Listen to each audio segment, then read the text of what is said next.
Dwarves, the short kings of the fantasy genre, and the most Chad of any race in fiction. I'm sure you're familiar with these vertically challenged individuals from at least one piece of media, whether it be Tolkien, World of Warcraft, Snow White, or maybe even The Witcher. I'm a witcher. Yeah, we know, Geralt, but this video isn't about you. This is just one of the many avenues to be introduced to the objectively best race in all of fiction. And if you clicked on this video, I'm sure you have at least one favorite dwarf.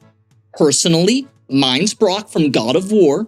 I mean, literally everything he says is gold, much like what dwarves actually mine for. Now, I haven't gotten around to playing Ragnarok, but I'm sure he's just as comedic and has a very happy ending to his character. Now, if you had to name the main fantasy races, what would they be?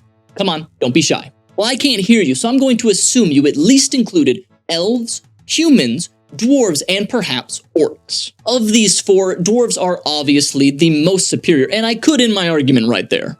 I mean, elves are just the stuck-ups of the fantasy genre, considering themselves better than everyone and holier than thou. They're the equivalent of those people who unironically consider themselves part of the PC master race and look down on anyone who dares play on a console. All the while, their personality gets them shunned from the gaming session with the boys. The humans, while usually considered the race with the most potential in the stories that they're featured in, are just boring jack-of-all-trades. You mean to tell me you're gonna play a fantasy game and you're gonna pick the human?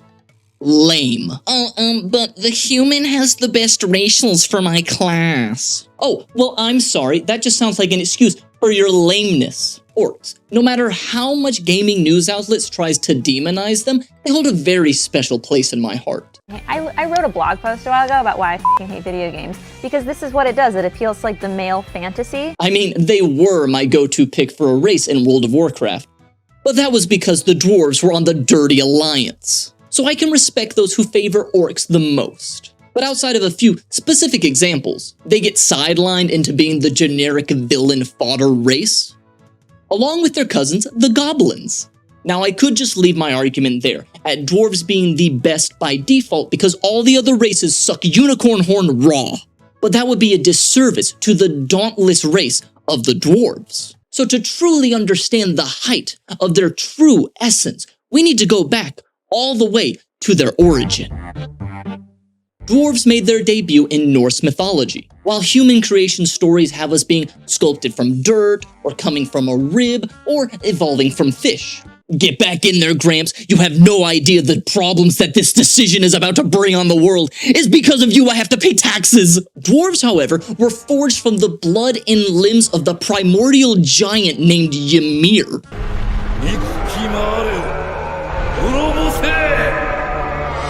Okay, but not that Ymir, Ymweebs. The story goes that Odin and his bros killed this behemoth of a giant. They then took the limbs and used it to build the realm known as Midgard, kind of like an M-rated Minecraft. And with the land literally being made of rotting flesh, that naturally led to worms and maggots munching down on this planetary feast. Gorging themselves on this divine meat and blood, they began to take on a more intelligent and capable form. Much like how a college student transforms after downing an Addy and pulling an all-nighter. Dwarves weren't poofed into existence all willy-nilly. No, they devoured the flesh of a godlike being and rose from the literal dirt from maggots into one of the most intelligent and capable races in all of Norse mythology. They were handed nothing. They earned their place like the chads that they are. Now I know what you're thinking. Devouring the corpse of a divine being is cool and all, but what did they do after that? Well, thanks for asking. I'm sure you know this, but dwarves today are known for their inventive spirit, and this theming around dwarves started all the way back in Norse mythology. Most pivotal to Norse mythology is the creation of the 6 treasures to the gods. The dwarves made Gungnir, a spirit that never misses and always returns back to its wielder, as well as Dropnir, a golden ring that spawns 9 additional golden rings every 9 nights, both of which inspired the spear weapon in God of War Ragnarok. Great work, Brock and Sindri. I can't wait to see the happy ending to y'all's characters one day. They also made Skidbladnir, I probably butchered that, a foldable ship for easy carrying, a golden wig that grows just like real hair given to Sif because she was bald because of something that Loki did, but that's neither here nor there. The dwarves also made a golden boar, whose name I'm not even gonna try to pronounce. I mean, it's a golden boar, that's cool enough as it is, what else do you want? Oh, yeah, I almost forgot. They also made a little-known thing called Mjolnir, Thor's iconic hammer. These little dudes are so handy that the Home Depot boss music just emanates from them wherever they go.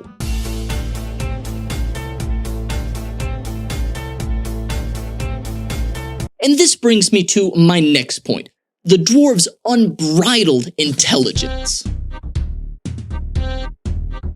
Exhibit A, the original World of Warcraft cinematic. If I asked you which weapon you would prefer to go into battle with, and I offered you a sword or a gun, which would you pick? Assuming you're not an obsessed LARPer or a hardcore katana-wielding weeaboo, you made the correct choice and picked the gun. Or, as we in America call them, freedom spreaders. Now, consider this dwarf. He's not turning into a furry, or channeling the arcane, or, God forbid, summoning demons. No, he's using the salt of the earth, gunpowder. Oh, you've transformed into a fanged beast of nature? Well, I guess it's hunting season. Oh, you have magic missile? Well, this dwarf has non-magic bullets planted firmly in your skull before you can even get a cast off. Oh, summoning demons? Well, I hope you can summon faster than a bullet. On top of all that, this dwarf is a hunter, and they had a wide range of weapons to choose from back in Classic, but this dwarf made the right choice and picked a gun. Oh, and let's not forget, he has a grizzly as a pet. That's 600 pounds of pure murder meat right there. Their ears may be cute, but they will wreck any other animal in their territory. I mean, I cannot overstate how powerful these things are in nature. All of those people online that think a gorilla can take one of these things clearly has never seen a grizzly bear in action before. I mean, look at those paws! Those are knives for fingernails! And this dwarf is just tagging along with one. Yeah, that's a smart dwarf, and a scary one. I would not want to cross this guy in a dark alleyway at night. That's not even mentioning the intelligence for the craftsmanship going on in Ironforge. Sure, they may not be as intelligent as the gnomes, who've built mechs, flying vehicles of war and mayhem, and also built the underground railway known as Deep Run Tram. Well, if they're so great and smart, then why haven't they figured out a way to be featured in a cinematic trailer yet? Checkmate, you beady-eyed gnomes. Exhibit 2, The Elder Scrolls Skyrim. Now, I know that this game is pretty niche and you probably haven't heard of it before. I mean, it's only sold 60 million copies since it was released. And it can at least partially be played on a pregnancy test. You've probably heard of a race in the game called the Dwemer, otherwise known as the Dwarves. They're an ancient race that may or may not have gone fully extinct, and they built huge underground fortresses. And they just look so cozy. More importantly than their skill in feng shui is their skills with machines. While everyone else above ground was using beasts of burden for farming and using outhouses, the Dwemers had already mastered the creation of automatons and indoor plumbing. This is the equivalent of medieval France creating Boston Dynamic robots equipped with Tesla coils for weapons, all the while England just created the longbow. But instead of creating their mechanical marvels out of microchips and wires, they went with the obviously superior steampunk aesthetic. Two of my most favorite things mashed up into one: buff, short, hairy men, and steampunk. Todd, you've done it again. Now let's get a good look at them under the armor. Oh god, that's an elf. Abort, abort, abort. Yeah, so technically these guys are related to elves, but they've got the whole beard and living underground thing, so close enough, my point still stands. Exhibit 3rd, The Lord of the Rings. Sure, the dwarves in this property may have awoken a terrifying monster known as Durin's Bane, aka the Balrog, deep in the mines of Moria. But even we humans have done some stupid, ill-informed expeditions in our history. But what we can't deny is their skill in crafting these huge underground mines and kingdoms.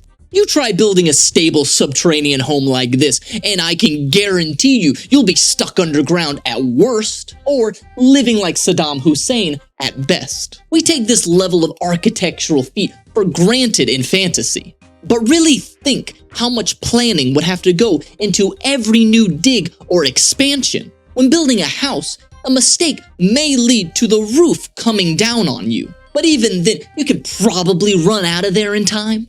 A mistake excavating deep below the Middle Earth would not only send the Earth's crust coming down on you, but also potentially destabilize the rest of the entire rock structure that has been built up.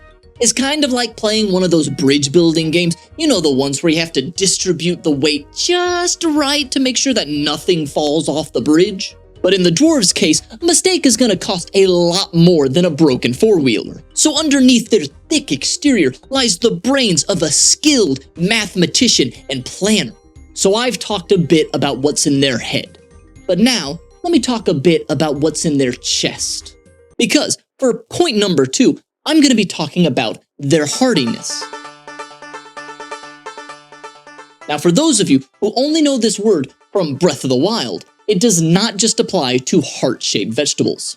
Hearty, a person or behavior that is loud, vigorous, and cheerful, aka how I was with your mother last night. If there is any one word that describes dwarves the best, it is without a doubt short. And then after that is hearty. To me, this word is more simply defined as someone you would want to have a beer with. And we all know how much dwarves love their beer, mead, and any other sort of alcohol. Let's bring it back to Middle-earth for a second and, Lord, forgive me, because I'm about to bring up the Hobbit movie. Now, before you click off the video because I had the nerve to bring up that film, let me quickly point out how the dwarves act towards the beginning of the film. Just look at how much fun they're having eating Bilbo out of house and home. I said eating Bilbo out. Now, this is a group of people you would want to tag along with. I mean, for crying out loud, this one is pouring his drink down the hearing aid of the other one. And instead of getting all mad, he just plays it off. Nothing is getting in the way of these lads' fun. They even make doing the dishes seem fun. And I hate doing the dishes. I just let them pile up until I'm down to my last fork and plate. But if I was hanging around with them, I would honestly be looking forward to doing the dishes. Alright, that's enough about the Hobbit, get it out of here. But before we leave Middle-earth, let me quickly mention Gimli. I mean, if there is one person in the Fellowship that embodies the word heartiness, it's this guy. I mean, an unstoppable army of super orcs is about to attack Helm's Deep, and what does Gimli do? He thinks to himself, you know what would make this even more fun? A kill count game with Legolas.